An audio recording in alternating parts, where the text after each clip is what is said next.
good today. I cannot not recognize my child development majors. All the program participants were child development majors, and the rest of us are sitting pretty close together. Y'all just raise your hands so they can see you. I am so proud of them. Not to discount the importance of Christian leadership majors, criminal justice majors, entrepreneur studies, and last but not least, general studies. Thank you. Thank you, Reverend Mary, for that nice introduction. You always make me sound better than I am. So thank you. I thank you for the invitation to return to do somewhat of an encore of what I did last fall. And we're doing the encore by request. Students ask us to repeat that presentation, and some other colleagues have also asked for it. So you may hear some things, if you were here last fall, you may hear some things that you have heard. Our topic is protecting children from sexual abuse. Now, I made one mistake the last time I presented. I did not consider that my content might stir some real feelings that become raw. You may hear some things you hadn't thought about based on your history. But there were students who I learned later were in tears for whatever reason.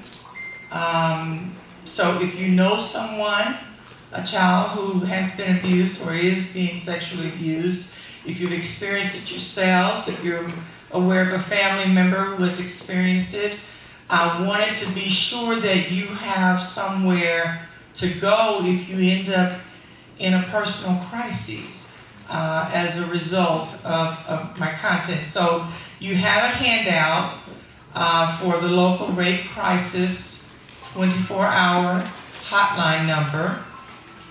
They are there waiting for you regardless to what your reason for needing to talk or needing to share. They know how to be sure you get the resources that you need. In addition to that, if you don't want to wait until you can make that call and you feel like you really need to talk immediately, I will be in my office immediately after chapel. I have class at 1, so at 2 I'll be back in my office. Again, I am not a licensed therapist, but if I can help transition you from where you are to getting the help that you need, I'll be glad to do so. So I don't want anyone feeling like you just left alone today to deal with this. My language is going to be pretty graphic. There's no kiddie way to present this to adults. So if for some reason the content becomes too much and you have to ease out, I understand. So let's start with, and my goal today is to be sure that when you leave here, you're better able to protect children from child sexual abuse. So let's start by defining sexual abuse. Sexual abuse is defined as any sexual act involving a child directly or indirectly to provide sexual gratification or financial benefit to the perpetrator.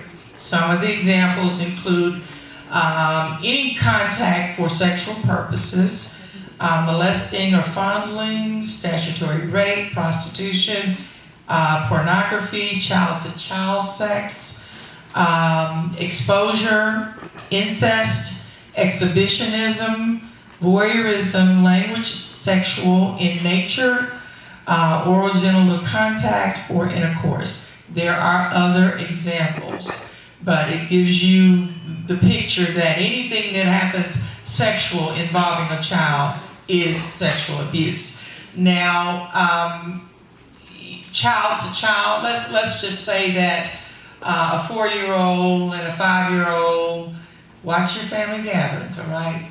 Become curious for whatever reason, and they experiment with each other's bodies. That's abuse, but the perpetrator is you, if you're the one responsible for supervision. So that's why I say any contact that children have or any experiences that are of a sexual nature would be defined as abuse. Now keep in mind, I've got a lot to cover today, and I'm going to talk to Reverend Mary Stands up, to Reverend Mary Stands. So some of the information I may go through a little quickly. You can talk back to me, but please make it brief and quick, because we only have a short amount of time. There are two things.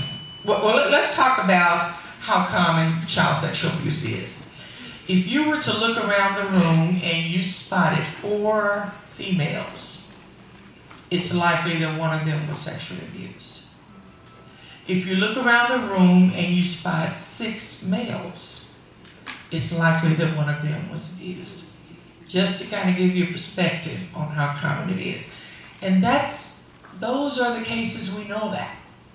You know, so often these kinds of things never get reported by the child. When the child reports it to the family likes to go into denial and squash it, if you will. You know, those family secrets that go on from generation to generation to generation. And now, people get mad at me when I bring up Michael Jackson's family, but they are so textbook when it comes to family dynamics of child sexual abuse. I'm just going to briefly go back to what I think. I can't prove it, but I think Joe Jackson did sexually abuse several of his children. Michael, one of them, LaToya, and Reedy. Is that right? Yeah. I am totally convinced that Michael Jackson adored children, genuinely adored children. But you can love children and still be a pedophile. That doesn't mean that he wanted to abuse every child he ran into. Sometimes he just wanted to enjoy them, probably most of the time. I don't think he abused his children, but any man who will go on trial where it's revealed that you're sleeping with other people's children in your bed and experience what he considered the most humiliation that he'd ever felt in his life. Don't you know, if I were him, I wouldn't get caught dead in a bed with somebody's child again. He went right back to it. The illness doesn't go away if it is not dealt with. Pedophilia is one of those illnesses a person is not likely to overcome. It takes a lot of hard work and commitment for some people to be able to overcome being pedophiles. So there are 2 things that must be present in order for abuse to occur. One of them is access, and the other is privacy. And most of what I will talk with you about from this point on will be about access and privacy. Predators will always find a way to be alone with that child.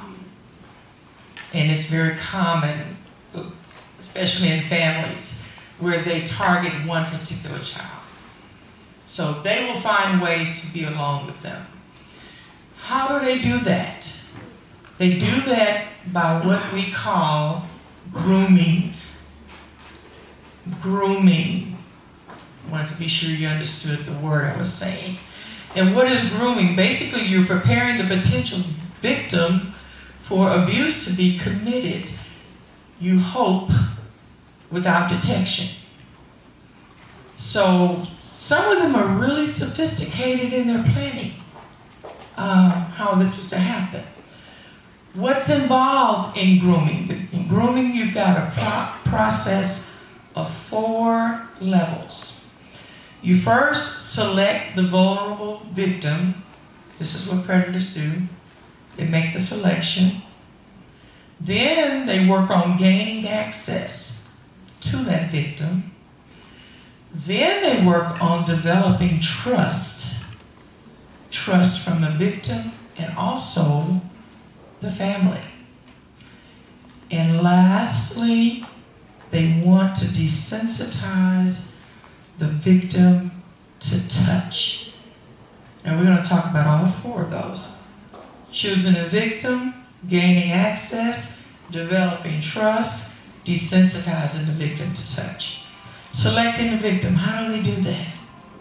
It's not uncommon for predators to have a type. It may be about gender, age, personality, family situation. If you've got a child who doesn't have very much supervision, children who seem needy, children who love any attention they can get from an adult. So there are lots of ways that they choose their victims.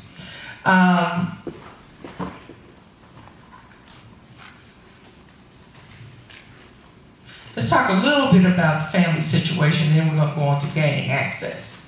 Some of the family situations they look at are families where there's a single parent, where there's a single parent who has to depend on other people for help with their child.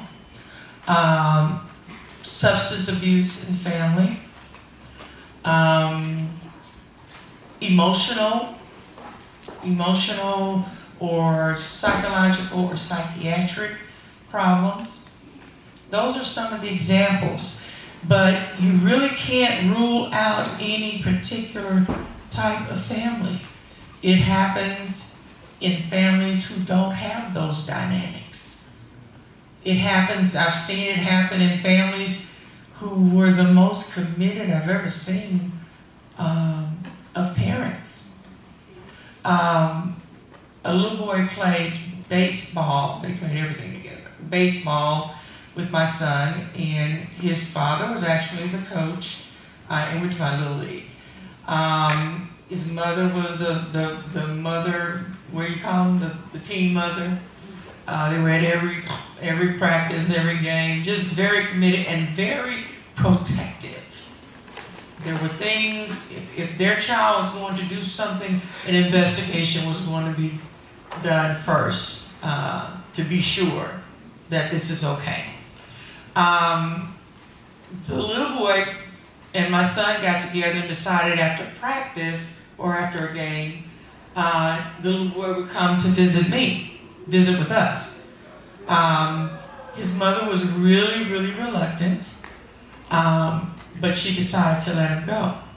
Well, somewhere along the way, either I or my son or both decided, he's in his uniform. Let's give him something else to put on, just so he'll be more comfortable. So he changed to something Jaron had that he could wear. Fast forward, I take him home, and he's still wearing Jaron's clothes, and his mother eventually calls me and starts to apologize to me.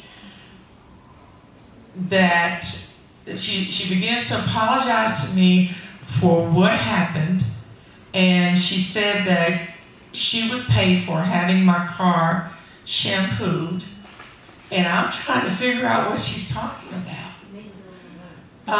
They are at this time 7-ish, 8, maybe 7 or 8-ish, and I said, "Well, what are you talking about?" And she eventually lets me know that sometimes he defecates in his pants, in his clothes. And I've had a lot of social work background. There's very little I haven't done that involves children and families. But that was the first time someone had presented something like that to me, and I didn't have a clue, even though my first guess in my mind was possibly sexual abuse. I did research, and that was the only thing I could find in the research connected to children potty trained defecating on themselves.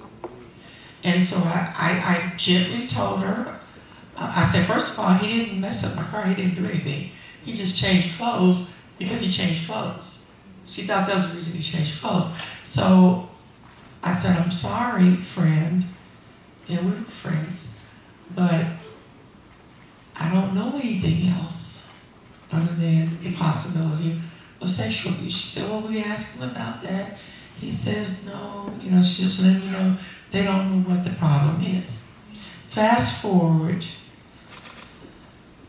junior high or high school, I overhear a conversation between Jaron and another friend in his bedroom, and that friend was explaining that that child's parents had taken him out of the Pine Bluff School District and put him in a private school because a coach had been sexually abusing him. So I brought them up because you couldn't find more committed parents. I now know why she was so protective. As I look back on it, I think they really did know. I think they really knew. And I don't know if the coach was the first perpetrator or not. But anyway, just in terms of the way they select victims, sometimes you don't know. You can't find a category. It just happened to this child. Okay, so next, after you select a victim, you gotta gain access. You gotta be able to be with that victim. Okay? So you start some more sophisticated manipulating. The goal of the predator is to isolate the child physically and emotionally from those around them who would be their protectors. Family predators, in other words, those persons who are already members of the family, take advantage of what they already have as access to the child. So it's just a little easier for them. They get to skip that step of getting the parents to know them and getting them necessarily so to trust them. It's not uncommon for those in the family predators to sneak into children's bedrooms. That's just one thing. Until you get access, you don't. That's not going to happen. For non-family predators, they seek out situations where possible victims will be. So they're at the parks, the arcades, the mall, wherever children are likely to be. And they, again, find ways to just show up, if you will.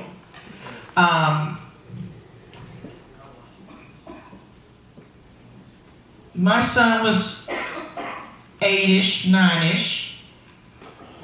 And there's this assistant coach in Pine Bluff, and he seemed to be the assistant coach for every team, every league, every sport. My son played everything. And he was always an assistant coach somewhere. Well, he messed around and caught my son one night. Okay. When my instinct says something's not right, I'm usually right, but okay, it's a call. Let me monitor this call. Let's see how long it takes. What do they talk about? So it wasn't a very long call. They seem to be talking about the game, practice, whatever. Okay, so I let that go after I found out for sure who it was. Oh no, dude calls again. I'm not sure much longer. He calls my son again. And I said to him, why are you calling my son? And his reason wasn't important enough to me. Oh, I just wanted to talk to him about practice and the games. I said, he has a coach. And he has a real assistant coach. Because I already know you're bouncing from team to team. And I said, let me tell you something, don't you ever call my child again. In fact, you make sure you don't even make yourself available to him for any reason. And so when I got off the phone, I asked Jaron some questions about him. You know, does he talk to you in practice? What does he talk about? Have you all ever been alone? And I said, because it's really inappropriate for him to be calling you. You're a child. You got no reason to talk to my child.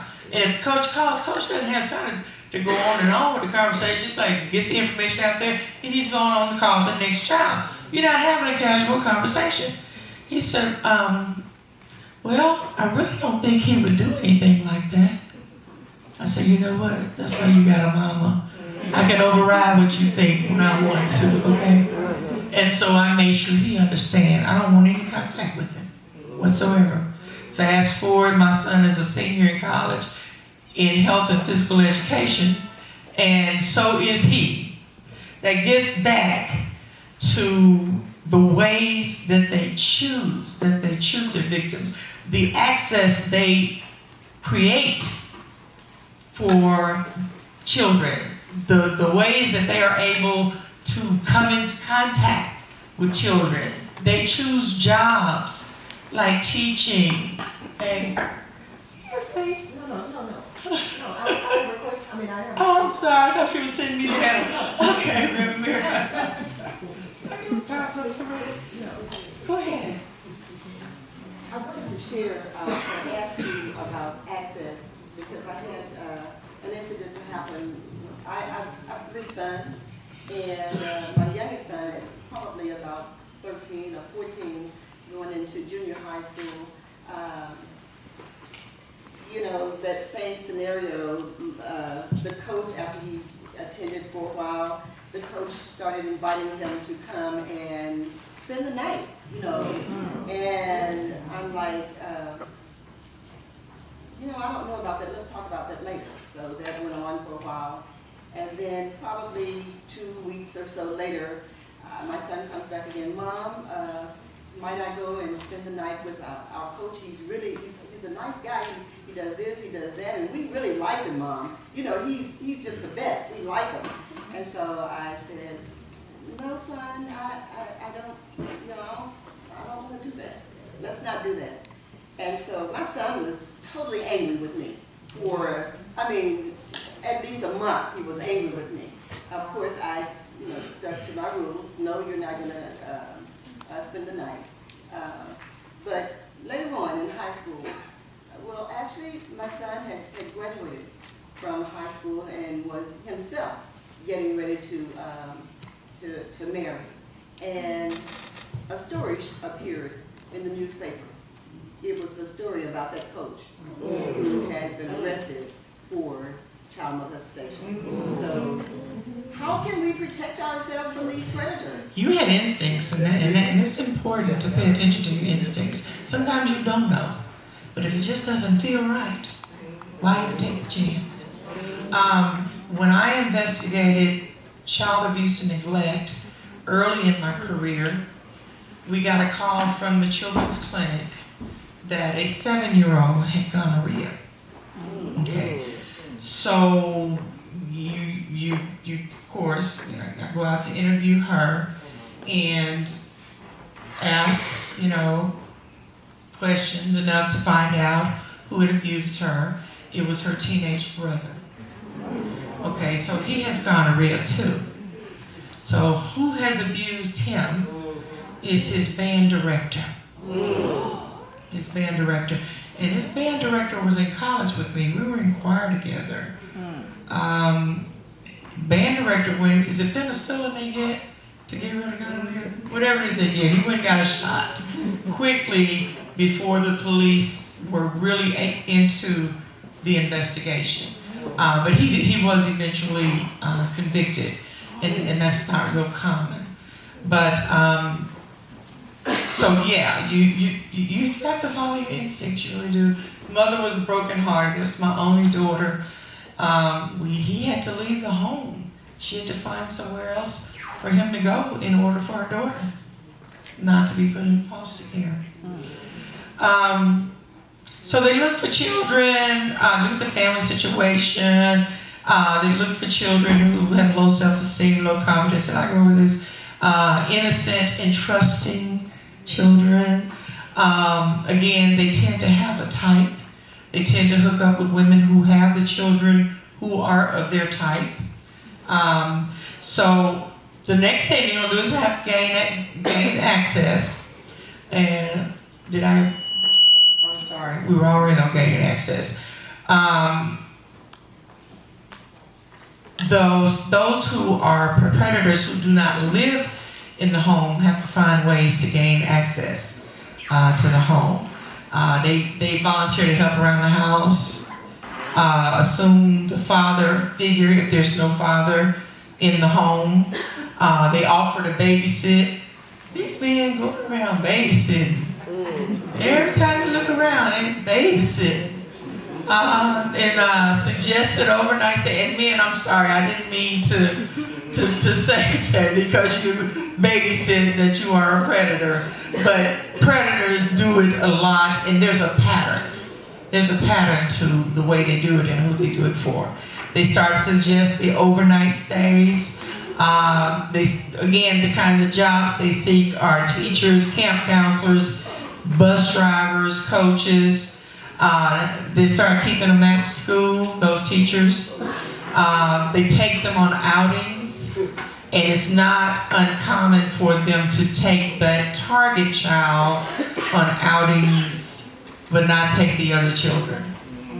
For sure, not as much. They offer rides. You know, if a single mother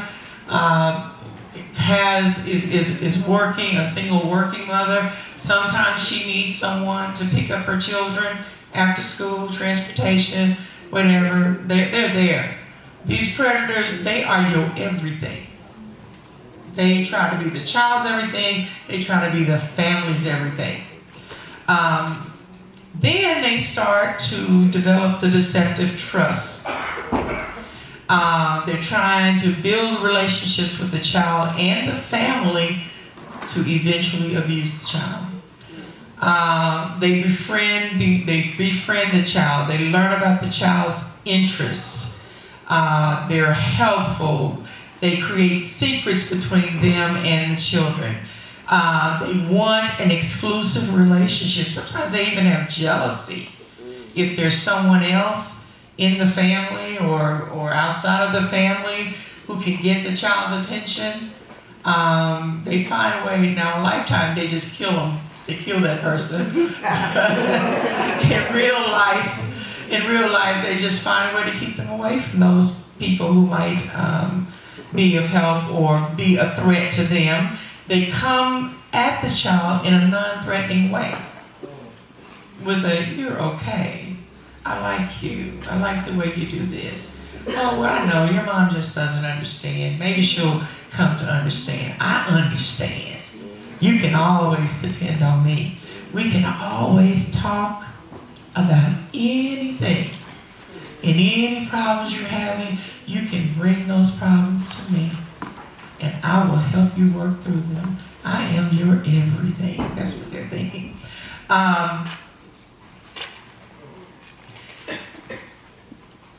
They engage in peer-like activities with the children.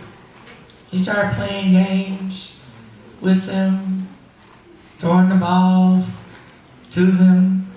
Whatever they figure out that their child likes. If it's video games, they make sure the child has the best video game they can have, and they learn to play if they don't already know, so that the child can play with them. You don't need anyone else. Don't need their peers. You can play with them.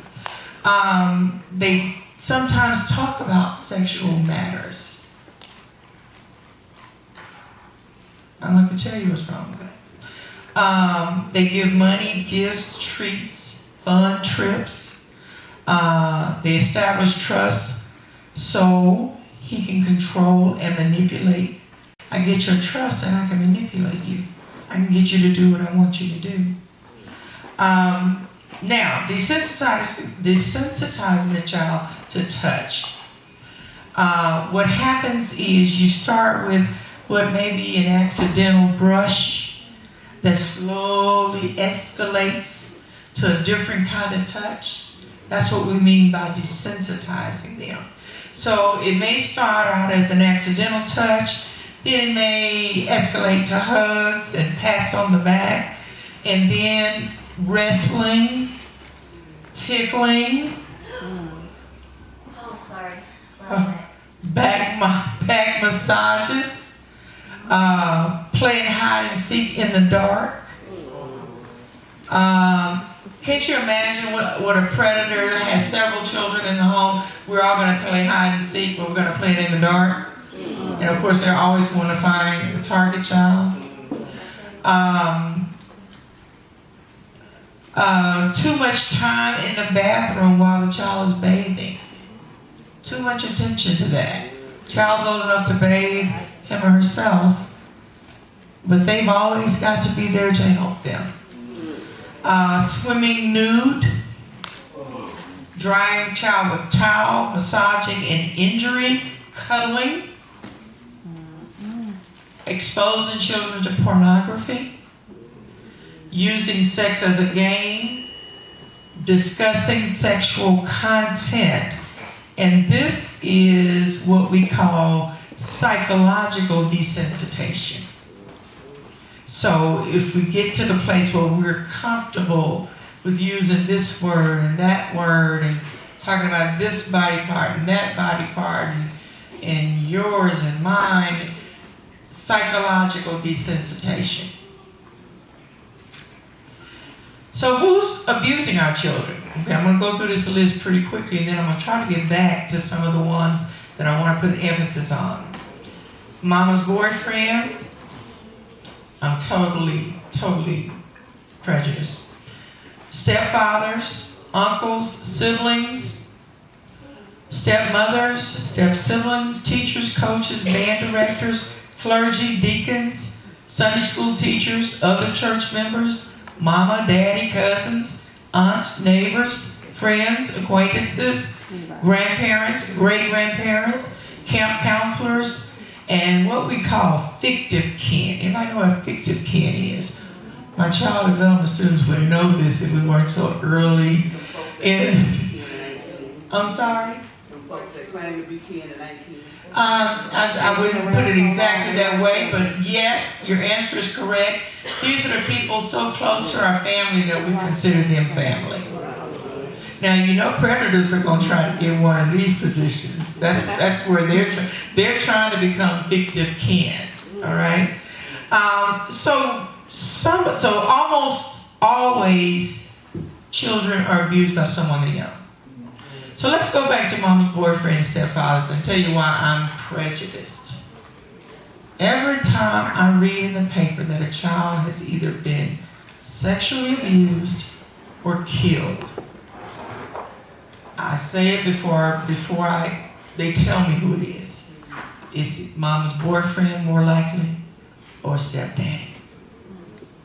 For some reason, it's easier to cross that line when it's not blood. So I tell my young students who have children, regardless of how clean cut and nice and educated and helpful and this is the best man you've ever had, take care of your children first. Do not give these people charge over your children. I had a mother, going back to my early social work days, whose daughter was sexually abused by her boyfriend. And in order for the daughter not to, we immediately put her in foster care.